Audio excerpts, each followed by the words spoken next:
कहियो माहुर खक मर जाई पियल ना छोड़बा तो कुछ कर जाई ए राजा कहियो माहुर खक मर जाई पियल ना छोड़बा तो कुछ कर जाई रउआ गिरी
हमारे पास एक भैया है और भैया आपका मुर्गी मरवा रहे हैं, ठीक है।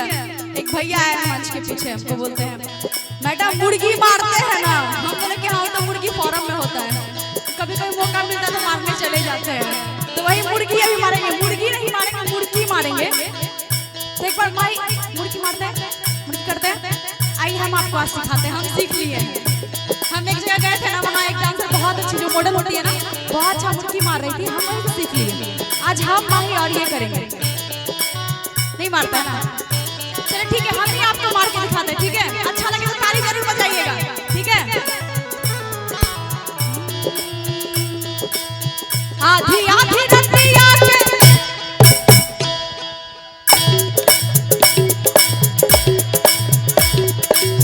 आधी आधी रतिया के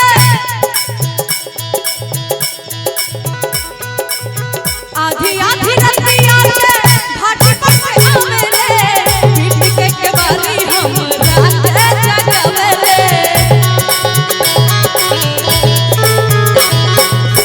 आधी आधी रतिया के घाट पर से आवेले, पीठ के केवारी हम रात जगावेले। और मारे खाती लेके दौड़त बसवा